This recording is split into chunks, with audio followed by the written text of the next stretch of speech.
Alien Earth.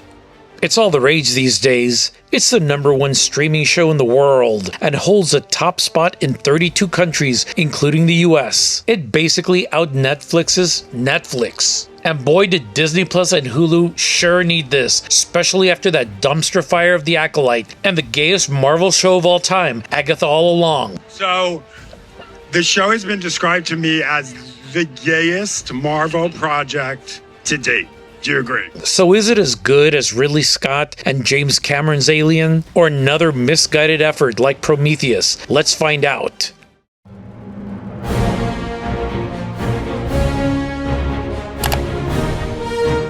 It takes place in 2120, 4 years before the ill-fated events of Alien, and it's trying to create a new category, the midquel, since it's nestled not so comfortably in between Alien and the forgettable Alien Remus. The world is ruled by 5 companies, including our favorite corporation, Weyland-Yutani, and they're up to their old tricks of acquiring their bioweapons at any cost, cause we have to paint capitalism as the devil all the time. They don't go too much into the company's history, and I'd like to kind of see a little bit about that. So the diverse crew of the USS SSSSS Maginot wake up from hypersleep. The ship's name is a reference to the Maginot Line, cause you know it didn't protect the French from the Third Reich, and it sure as hell isn't protecting the crew and the Earth from the xenomorphs. Oh, and there's a possible rapist on the ship, at least rapist adjacent. We're all innocent until proven guilty, right? The dynamic between the crew is fine, with a hint of manufactured tension here and there, but it works. Anyway, the diverse group are screwing around with the biological specimens, and after dinner, half go back into the freezerino, cause they're popsicles for 65 years, and they gotta get waken up periodically. Yeah, this is a 65-year mission. To my surprise, the aesthetics of the ship is brilliant.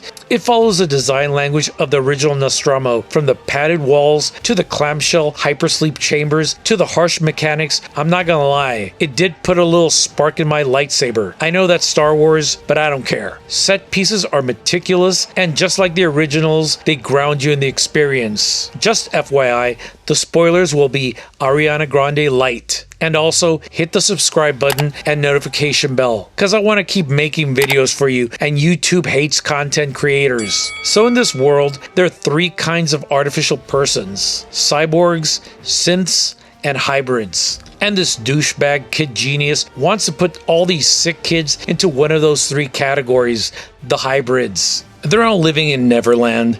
No, not that Neverland. A research facility. And they're waiting for the operation that's gonna make them immortal. Now this didn't actually make too much sense to me, because why the hell did Peter Weyland in Prometheus go all that way and spend all this time and resources to find the alien bodybuilders in Prometheus unless they're retconning it, and I'm okay with that. Well, the kids get new names and bodies, with the first one calling herself Wendy. See what they did there? Peter Pan, Neverland, Wendy.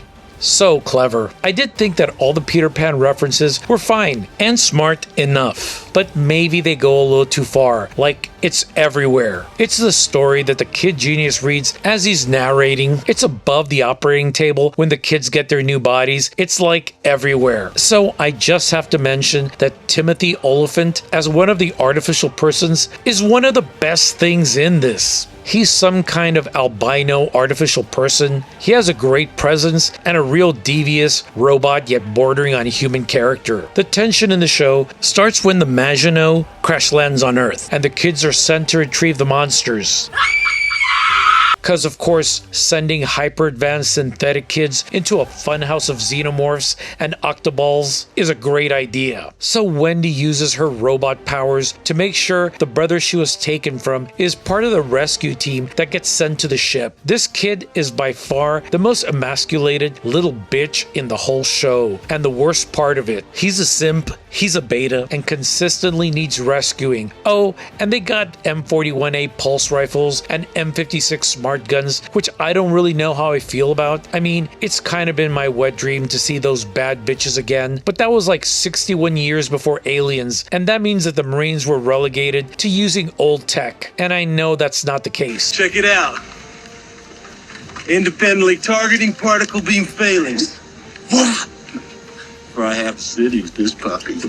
Well, that's the first episode. I won't go too much more deeply into it, so you can have something to look forward to. Honestly, it was quite engaging, had amazing set pieces, well-developed characters, and an intelligent enough plot for me to watch the next one. I'll be back to review episode 2 shortly. Well, let me know if you watched it or it's on your queue. And as always, keep watching movies.